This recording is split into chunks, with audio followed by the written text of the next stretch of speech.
그들에게 이르시되 내가 너희를 전대와 배낭과 신발도 없이 보내었을 때에 부족한 것이 있더냐? 이르되 없었나이다.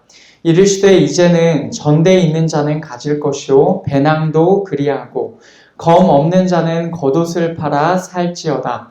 내가 너희에게 말하노니 기록된 바 그는 불법자의 동류로 여김을 받았다 한 말이 내게 이루어져야 하리니 내게 관한 일이 이루어져 감이니라. 그들이 여짜오되 주여 보소서 여기 검 둘이 있나이다. 대답하시되 족하다 하시니라. 예수께서 나가사 습관을 따라 감람산에 가시매 제자들도 따라갔더니 그곳에 이르러 그들에게 이르시되 유혹에 빠지지 않게 기도하라 하시고 그들을 떠나 돌 던질 만큼 가서 무릎을 꿇고 기도하여 이르시되 아버지여 만일 아버지의 뜻이거든 이 잔을 내게서 옮기시옵소서. 그러나 내 원대로 마시옵고 아버지의 원대로 되기를 원하나이다 하시니 천사가 하늘로부터 예수께 나타나 힘을 더하더라. 예수께서 힘쓰고 애써 더욱 간절히 기도하시니 땀이 땅에 떨어지는 핏방울 같이 되더라. 기도 후에 일어나 제자들에게 가서 슬픔으로 인하여 잠든 것을 보시고 이르시되 어찌하여 자느냐 시험에 들지 않게 일어나 기도하라 하시니라. 말씀하실 때에 한 무리가 오는데 12 중에 하나인 유다라 하는 자가 그들을 앞장서 와서 예수께 입을 맞추려고 가까이 하는지라.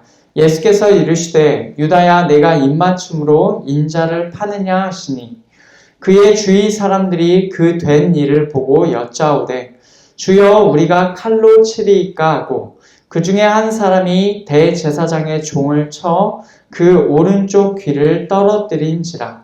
예수께서 일러 이르시되 이것까지 참으라 하시고 그 귀를 만져 낫게 하시더라. 예수께서 그 잡으러 온 대제사장들과 성전의 경비대장들과 장로들에게 이르시되 너희가 강도를 잡는 것 같이 검과 몽치를 가지고 나왔느냐?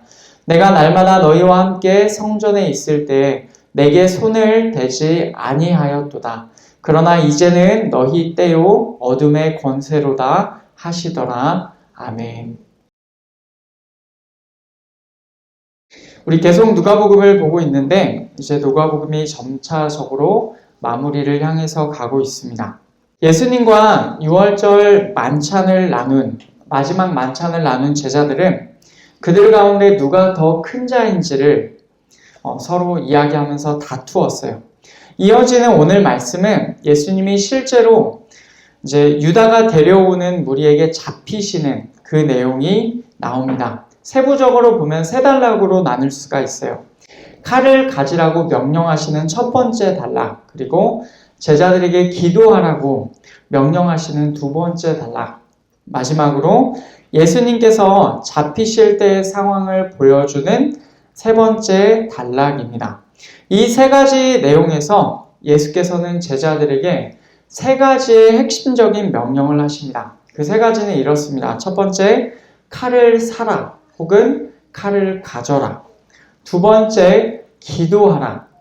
세 번째, 이것까지 참으라 혹은 이것까지 허락하라 입니다. 크게 보면 이 흐름은 예수님께서 잡히시는 내용이고 그 과정을 보여주고 있다라고 말할 수가 있겠습니다만은 자세히 보면 마치 예수께서 잡히시는 것을 차근차근 준비해 가시는 것처럼 보입니다. 오늘은 제자들을 향한 세 가지 핵심적인 명령으로 이루어진 오늘 말씀을 함께 들으면서 예수님께서 당신이 잡히시는 것을 어떻게 준비해 가시는지 그 과정을 함께 살펴보기를 원합니다. 제자들을 향한 예수님의 첫 번째 명령은 칼을 가져라입니다. 그 내용이 35절부터 38절까지에서 나와요. 예수님은 베드로를 향해서 오늘 닭 울기 전에 3번 너가 나를 부인할 거다 라고 말씀하셨죠. 그리고는 갑자기 제자들에게 이것을 물으십니다. 35절 말씀, 내가 너희를 전대와 배낭과 신발도 없이 보내었을 때에 부족한 것이 있더냐. 여러분, 이 말이 어떤 말입니까? 전에 예수님이 누가복음 10장에서 이렇게 말씀하신 적이 있어요. 추수의 일꾼으로서 전도 여행을 갈 때 가방이나 지갑이나 신발을 가지고 가지 말라라고 하셨어요. 제자들에게 그때 일을 기억하게 하십니다. 그리고는 어떤 것이 너희에게 부족했느냐라는 것을 물으십니다. 제자들이 대답해요. 아무것도 모자라지 않았다라고 말합니다. 예수님이 처음에 이 말씀을 하신 이유가 무엇입니까? 제자들을 보내시는 하나님이 그들에게 평안을 주실 것이기 때문에 이 말씀을 과거에 하셨던 거예요. 하나님께서 그분의 일꾼들을 책임지실 것이고 실제로 그들의 필요는 모두가 채워졌습니다. 그런데 오늘 말씀에서 예수께서 다시 말씀을 하시는 거예요. 이 말씀을 너희가 전에 그렇게 했을 때 부족한 것이 있느냐. 그때를 기억하게 하심이죠. 그리고는 예수께서 36절에서 이렇게 말씀하십니다. 이제는 전대 있는 자는 가질 것이요 배낭도 그리하고 검 없는 자는 겉옷을 팔아 살지어다. 아멘. 이제는 이라고 말씀하시면서 마치 전에 하셨던 말씀과 반대로 말씀하시는 것 같습니다. 가방이나 지갑을 가지고 있는 자, 그 사람은 그 가방을 이제는 들어라 라고 하세요. 칼을 가지고 있지 않은 자는 자신의 겉옷을 팔아서 칼을 사라고 하십니다. 여러분, 뭔가 이상해 보이지 않습니까? 추수의 일꾼으로서 가방이나 지갑은 필요하지 않다고 하셨어요. 그런데 여기서는 정반대로 말씀하십니다. 게다가 사람을 해할 수 있는 칼까지 들라고 하시니 정말로 평상시에 예수님의 모습과 같지 않아 보입니다. 여기서 많은 사람들은 이렇게 해석합니다. 그만큼 상황이 다급하게 돌아가고 그분의 고난이 가까이 왔다라는 것을 이 말씀을 통해서 보여준다는 거예요. 왜냐하면 이 겉옷은 밤에 잠을 잘 때 날씨가 쌀쌀해지기 때문에 꼭 필요한 것이거든요. 이 겉옷을 팔아서 칼을 사라 라고 말할 정도면 그만큼 다급한 상황이다 라는 그런 말이라는 것입니다. 그리고 더 나아가서 칼을 준비하라 라는 이 말씀은 이것이 도둑을 준비하기 위한 일반적인 칼이다 라고 보는 견해도 있고 아니면 비유적인 표현으로 이 말씀을 보기도 합니다. 그래서 칼을 준비하라 이 말씀을 어떻게 받아들이냐면 고난을 준비하라 라는 의미에서의 뭔가 비유적인 의미의 칼이다 라고 해석하곤 해요. 그런데 그렇게 보면요. 뒤에 나오는 상황이 저는 이상하게 보여진다고 생각합니다. 38절을 보면 그들이 여짜오되 주여 보소서 여기 검 둘이 있나이다. 대답하시되 족하다 하시니라. 아멘. 제자들이 칼 2개가 있다고 해요. 예수님이 족하다, 충분하다 라고 말씀하십니다. 이것을 사람들은 또 이렇게 봅니다. 제자들이 예수님의 말씀을 또 잘못 이해했다는 거예요. 그래서 뭔가 고난을 준비하는 비유적인 의미의 칼이다 라는 것인데 이것을 잘못 이해하고 문자 그대로 칼을 가지고 왔다 라는 것입니다. 그 방식으로 이 말씀을 본다면 예수님이 말을 잘 못 알아듣는 제자들을 향해서 책망하는 투로 충분하다, 그 정도면 됐다, 그만둬라 뭐 이런 말씀으로 이 어투로 하신 거다라고 그렇게 봐요. 그런데 저는 아무리 봐도 이 말씀이 그렇게 보이지가 않습니다. 물론 가방이나 지갑을 가지라 라고 하시는 부분은 고난을 대비하기 위함인 것처럼 보입니다. 그런데 칼을 준비하라는 말씀은 비유적인 의미가 아니라 실제 칼을 의미한다고 생각합니다. 이 말씀은 바로 그 다음 37절 말씀을 성취하기 위함이에요. 내가 너희에게 말하노니 기록된 바 그는 불법자의 동류로 여김을 받았다 한 말이 내게 이루어져야 하리니 내게 관한 일이 이루어져 감이니라. 아멘. 37절로 넘어가면서 우리말 성경에서 빠진 표현이 있습니다. 그게 뭐냐면 왜냐하면입니다. 왜냐하면 이러면서 쭉 나오는 내용이에요. 예수님은 칼을 사라고 하시면서 그 이유를 37절에서 밝히고 계십니다. 그 이유는 무엇입니까? 불법자의 동류로 불법한 자와 같이 여겨졌다라고 쓰인 말씀이 성취되어야 하기 때문에 그렇습니다. 여러분, 이 말씀은 이사야 53장에서 나왔어요. 그러므로 내가 그에게 존귀한 자와 함께 몫을 받게 하며 강한 자와 함께 탈취한 것을 나누게 하리니 이는 그가 자기 영혼을 버려 사망에 이르게 하며 범죄자 중 하나로 헤아림을 받았음이니라. 그러나 그가 많은 사람의 죄를 담당하며 범죄자를 위하여 기도하였느니라. 아멘. 이사야 53장, 예수님을 가리켜서 예언된 말씀입니다. 그가 찔림은 우리의 허물 때문이요 그가 상함은 우리의 죄악 때문이라. 그가 징계를 받음으로 우리는 평화를 누리고 그가 채찍에 맞음으로 우리는 나음을 받았도다 라고 하는 유명한 구절이 있는 장입니다. 이 장의 맨 마지막 절에서 예수님을 가리켜 이렇게 말씀합니다. 이는 그가 자기 영혼을 버려 사망에 이르게 하며 범죄자 중 하나로 헤아림을 받았음이니라. 아멘. 예수님이 범죄자 중 하나로 여겨졌다라는 것이 예언되어 있었어요. 바로 이 말씀을 예수님께서 누가복음 오늘 말씀에서 문자 그대로 성취하려고 하시는 것입니다.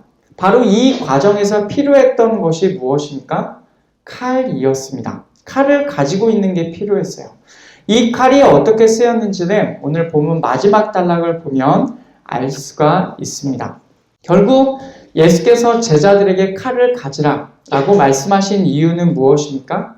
불법한 자들로 여겨지기 위해서입니다. 이것이 첫 번째 단락, 칼을 가져라의 핵심 내용이에요. 제자들을 향한 두 번째 명령은 기도하라 였습니다. 예수님이 이 말씀을 하신 다음에 제 습관을 따라 감람산 혹은 올리브 나무들의 산으로 가셨습니다. 제자들도 함께 갔는데 그들에게 첫 번째로 말씀하십니다. 40절을 보면 그곳에 이르러 그들에게 이르시되 유혹에 빠지지 않게 기도하라 하시고 아멘.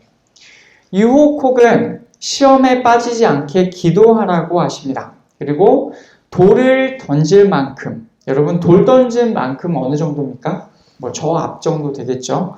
저 정도 가셔서 예수님도 직접 무릎을 꿇고 기도하십니다. 이 기도는 우리가 잘 아는 유명한 구절이에요. 아버지여 만일 아버지의 뜻이거든 이 잔을 내게서 옮기시옵소서. 그러나 내 원대로 마시옵고 아버지의 원대로 되기를 원하나이다. 아멘. 고난을 바로 앞에 두고 하나님 아버지께 솔직한 마음을 토하십니다. 이 잔을 내게서 옮기시옵소서. 그렇지만 자신의 원함이 아니라 아버지의 원함대로 되기를 기도하셨어요. 이 고난의 잔이 얼마나 무거운 잔인지 예수님의 기도를 통해서 우리가 알 수가 있습니다. 예수님도 솔직한 마음으로는 이 잔이 하나님 아버지 제게서 넘겨지기를 원합니다 라고 하셨어요. 이때 천사가 나타나 도왔다고도 하고 예수님도 간절하게 기도하셨다는 내용도 나오죠. 그렇게 기도하신 후에 제자들에게 일어나서 가셨습니다. 제자들은 슬픔으로 인하여 잠들어 있었어요. 그때 예수님께서 뭐라고 하셨습니까? 46절 어찌하여 자느냐 시험에 들지 않게 일어나 기도하라 라고 예수님께서 말씀하십니다. 앞에서 말씀하셨던 기도하라 라는 명령을 다시 한번 하셨어요. 그러면 예수님은 왜 제자들에게 두 번이나 기도하라 라고 하셨습니까? 아까 직접 말씀하신 대로 시험에 들어가지 않기 위하여입니다. 이제 예수님의 마지막 명령으로 넘어갑니다. 예수님의 세 번째 명령은 이것까지 참으라 혹은 이것까지 허락하라입니다. 오늘 본문 47절부터 마지막 절까지 단락에서 이 내용이 나옵니다. 제자들에게 시험에 들어가지 않기 위하여 기도하라 라고 예수님께서 마지막으로 두 번째로 명령하실 때 한 무리가 왔습니다. 12 제자 중 하나인 유다가 그 무리를 앞서가면서 예수님께 입맞추기 위하여 가까이 왔어요. 이 입맞춤은 무엇입니까? 유다가 파는 예수님이 누구인지를 그 무리들에게 알려주는 동작이에요. 예수님도 이것을 아시고 유다에게 이렇게 말씀하십니다. 입맞춤으로 인자를 파느냐라고 하시죠. 그때 예수님 주위에 있는 자들 누굽니까? 제자들이에요. 제자들이 가지고 있던 칼로 이 사람들을 칠 것인지를 예수님께 물었어요. 그 질문에 관한 답을 듣기도 전에 한 사람이 먼저 움직입니다. 대제사장의 종을 칼로 쳐서 오른쪽 귀를 베었습니다. 이 사람은 요한복음에서 베드로라고 나오는데 말고라고 하는 대제사장의 종의 귀를 칼로 친 것입니다. 이 상황에서 예수님께서 말씀하셨습니다. 51절 예수께서 일러 이르시되 이것까지 참으라 하시고 그 귀를 만져 낫게 하시더라. 아멘. 이것까지 참으라. 이것까지 허락하라 라고 예수님께서 하셨습니다. 마치 당신이 잡히시는 것과 이 모든 억울한 상황을 허락하고 받아들이라 라는 이 말씀으로 들리죠. 그리고는 무리에게 말씀하십니다. 52절, 53절. 우리 이 말씀 같이 읽겠습니다. 시작. 예수께서 그 잡으러 온 대제사장들과 성전의 경비대장들과 장로들에게 이르시되 너희가 강도를 잡는 것 같이 검과 몽치를 가지고 나왔느냐? 내가 날마다 너희와 함께 성전에 있을 때 내게 손을 대지 아니하였도다. 그러나 이제는 너희 때요 어둠의 권세로다 하시더라. 아멘. 유다를 따라온 그 무리에는 대제사장들, 성전의 경비대장들, 장로들이 있었습니다. 예수님은 이들이 자신을 잡으러 오는 모습이 마치 강도를 잡는 것과 같다라고 하세요. 왜냐하면 칼을 들고 몽둥이를 들고 그렇게 왔기 때문입니다. 앞에서 제자들에게 칼을 가지라고 하실 때 불법한 자들로 여겨져야 한다라고 하셨죠. 그 말씀이 바로 여기에서 이루어집니다. 제자들은 칼을 가지고 있었고 한 제자가 그 칼을 휘둘러서 대제사장의 종을 베었어요. 이 상황이 무리에게는 예수님과 제자들이 어떻게 보였겠어요? 예수님과 제자들이 마치 불법한 자들과 같이 보였을 것입니다. 실제로 그 무리 역시도 예수님을 잡으러 올 때 마치 강도를, 죄 지은 사람을 잡으러 오는 것처럼 무장하면서 온 것입니다. 그런데 이때 예수님은 굉장히 주목할 만한 말씀을 하십니다. 예수님이 날마다 그 무리와 함께 성전 안에 계셨거든요. 그런데 그때에는 그들이 예수님께 손을 대지 않았습니다. 그러나 이제는, 지금은 어떻습니까? 그들의 때가 되었고 어두움의 권세다라고 예수님께서 말씀하십니다.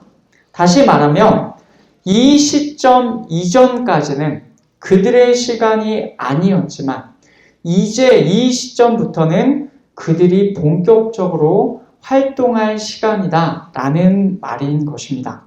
그렇게 보면 이것까지 허락하라 라는 명령은 이런 말이 됩니다.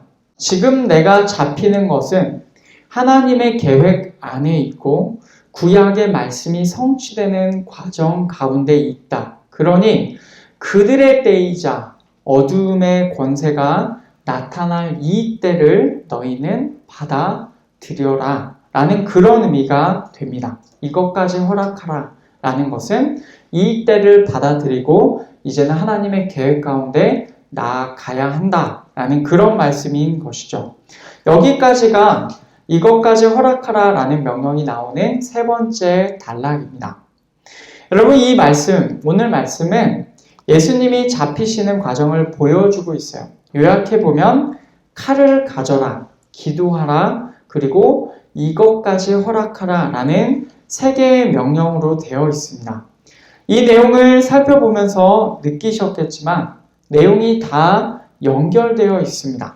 칼을 가짐으로써 불법한 자들로 여겨질 준비를 하게 되었고, 실제로 무리가 왔을 때 그들은 예수님을 잡는 것을 강도를 잡는 것처럼, 마치 그러한 것처럼 생각하였습니다. 불법한 자들이 강도로 연결이 되었습니다. 그러나 사실 예수님은, 그리고 제자들은 불법한 자들도 아니고 강도도 아니었어요.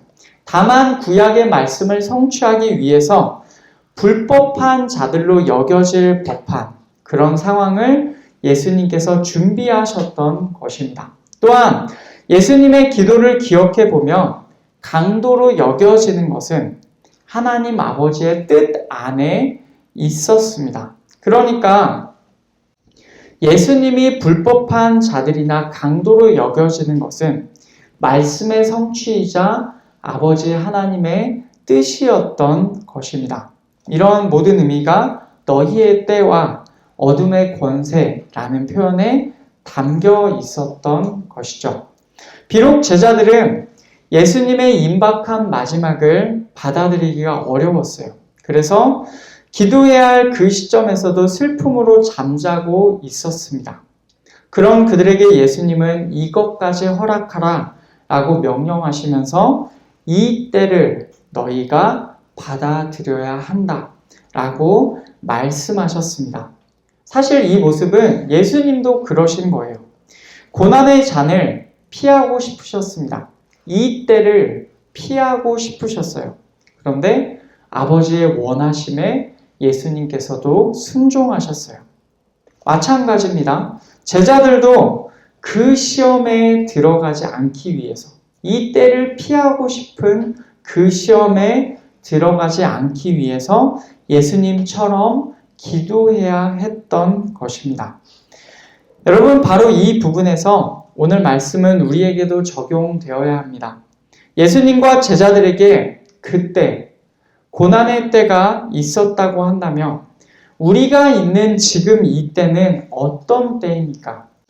성경의 여러 가지 것으로 이 때에 대해서 말씀을 하고 있는데 저는 디모데후서 말씀을 통해서 이 때를 살펴보고자 합니다. 디모데후서 3장을 보면 거기에 이렇게 나옵니다. 너희는 이것을 알라. 말세에 고통하는 때가 이르러 사람들이 자기를 사랑하며 돈을 사랑하며 자랑하며 교만하며 비방하며 부모를 거역하며 감사하지 아니하며 거룩하지 아니하며 무정하며 원통함을 풀지 아니하며 모함하며 절제하지 못하며 사나우며 선한 것을 좋아하지 아니하며 배신하며 조급하며 자만하며 쾌락을 사랑하기를 하나님 사랑하는 것보다 더하며 경건의 모양은 있으나 경건의 능력은 부인하니 이 같은 자들에게서 내가 돌아서라. 아멘. 바울이 목회자 디모데에게 이 말씀을 하였습니다. 미래 시점으로 너는 이것을 알라. 말세에 고통하는 때가 이르러 라고 하면서 미래의 시점으로 사람들의 특징을 말하였습니다. 사람들의 악한 모습들을 하나하나 들어서 설명하고 있죠. 그런데 마지막 부분에서 또 바울이 이렇게 말을 합니다. 디모데한테 이 같은 자들에게서 내가 돌아서라라고 합니다. 여러분, 그렇다면 이 말씀을 볼 때 어떤 의미입니까? 디모데 시대에 이미 이런 자들이 실제로 있었기 때문에 이 같은 자들에게서 네가 돌아서라 라고 말을 하는 겁니다. 마찬가지로 우리 시대 역시도 여러분 이런 사람들로 묘사되는 때입니다. 어떻습니까? 여기 나오는 사람들의 모습이 하나님을 사랑하는 사람들의 모습이 아니죠. 그리고 디모데후서 4장을 보면 거기에는 이렇게 나옵니다. 때가 이르리니 사람이 바른 교훈을 받지 아니하며 귀가 가려워서 자기의 사욕을 따를 스승을 많이 두고 또 그 귀를 진리에서 돌이켜 허탄한 이야기를 따르리라. 아멘. 3장에서 나온 하나님을 사랑하지 않는 사람들의 모습과 이 4장의 내용의 모습들이 연결이 됩니다. 여기에서는 어떻습니까? 사람들이 진리를 듣지 않는다라고 묘사합니다. 우리가 하나님께로 돌이킬 수 있는 방법이 무엇이에요? 진리, 다시 말하면 성경 말씀을 듣는 데서부터 믿음이 납니다. 그런데 이 세대 사람들의 모습은 어떻다고요? 말씀을 듣기를 싫어하고 좋은 말만 들으려 한다는 거예요. 잘 생각해 보세요. 말씀 듣기를 싫어합니다. 좋은 말만 들으려 합니다. 심지어는 말씀을 들을 때에도 자기 귀에 듣기 좋은 말만 찾아 골라서 들으려 한다는 것입니다. 그리고 심지어는 그 말을 해주는 스승을 많이 둔다고 해요. 나에게 좋은 말을 해주는 사람을, 특히 말씀 가운데 좋은 말을 해주는 사람들을 찾아서 스승으로 많이 둔다는 겁니다. 이 모든 경우에서 하나님과 성경 말씀을 사랑하는 모습이 아니에요. 우리가 걸어가야 할 길과 정반대의 길을 걷습니다. 그래서 우리는 만약 우리가 진짜로 진리의 말씀을 듣기를 원하고 진짜로 진리의 말씀을 따르기 원하고 이 시대 가운데 진짜로 하나님을 사랑하려고 한다면 근본적으로 우리는 이 땅의 대세의 흐름으로부터 사랑받거나 환영받을 수가 없는 겁니다. 여러분, 이것은 당연한 거예요.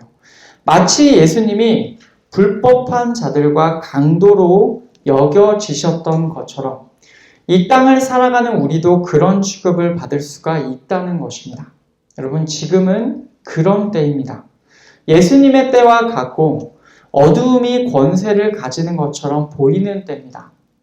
이런 상황을 느끼고 있는 우리는 어떻게 했어요? 당연히 제자들처럼 슬픔에 잠길 수가 있습니다. 우리가 믿고 따라오던 그 길이 우리가 처한 현실에서 배척당하고 우리가 믿고 따라오던 예수님이 마치 이 세계 사람들에게서 강도와 불법한 자와 적으로 취급받는 이 시기가 정말로 우리에게 있어서 슬픔에 잠기게 하는 그런 시기일 수가 있습니다. 우리가 선한 뜻을 품고 있더라도 그럼에도 우리에게 닥쳐오는 상황이 굉장히 억울하고 원통할 수가 있습니다. 이건 아닌 것 같아서 나름대로 선한 마음을 품고 베드로처럼 우리의 칼을 휘둘러서 우리가 대응해 볼 수도 있습니다. 그러나 예수님께서는 말씀하세요. 이것까지 허락하라. 이 말씀은 이때 자체를 받아들이라 라는 예수님의 말씀입니다. 이 때가 하나님께서 허락하신 때임을 인정하고 받아들이라 라는 그런 뜻이에요. 세상에는 악이 유행하고 진리의 길을 따르는 우리는 원통하거나 슬픔에 잠길 수가 있습니다. 그러나 이것조차도 여전히 하나님의 계획, 하나님의 뜻 안에 있음을 인정해야 한다는 것이죠. 이 말은 크게 보면 여전히 변함없이 하나님 아버지를 신뢰해야 한다라는 그런 말이기도 합니다. 예수님께서도 친히 그렇게 사셨고 우리도 그분을 따라가야 합니다. 여러분, 바로 이 일을 위해서 우리는 이 때에 무엇을 해야 합니까? 기도해야 합니다. 기도는 우리로 하여금 하나님의 계획과 뜻을 받아들이도록 해주고 하나님의 길을 선택하도록 이끌어 줍니다. 예수님께서도 시험에 빠질 것 같은 그런 상황에서 하나님 아버지께 정직하게 기도하시고 하나님 아버지의 원하심에 따라 당신의 뜻을 맞추셨어요. 바로 이것이 기도에서 나온 것입니다. 우리는 기도를 통하여 하나님 뜻보다 내 뜻을 더 앞세우려는 시험에서 벗어날 수가 있는 것이죠. 말씀을 맺겠습니다. 오늘 말씀에서 예수께서는 유다를 따라오는 무리에게 잡히십니다. 그리고는 말씀하시죠. 이 때는 너희의 때다. 그리고 어두움의 권세다 라고 말씀하십니다. 이 때를 맞이하시면서 예수님께서는 세 가지를 제자들에게 명령하셨습니다. 이 명령은 여전히 같은 때를 맞이하고 있는 우리에게 명령하시는 예수님의 명령입니다. 칼을 가져라, 기도하라, 이것까지 허락하라.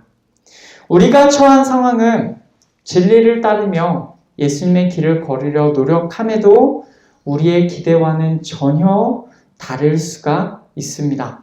그러나 이때가 여전히 하나님의 계획과 뜻 안에 있음을 받아들이고 인정해야 합니다. 여러분, 우리는 끝까지 그분을 신뢰해야 합니다. 이때에도 하나님의 계획은 여전히 진행되고 있습니다. 그러나 우리가 살아가는 이 시대에 있어서 이 때가 우리에게 주는 시험에 우리가 들어가지 않기 위해서 이 파도에 휩쓸리지 않도록 우리는 기도해야 합니다. 이렇게 기도하는 우리 모든 성도들 되시기를 간절히 바랍니다.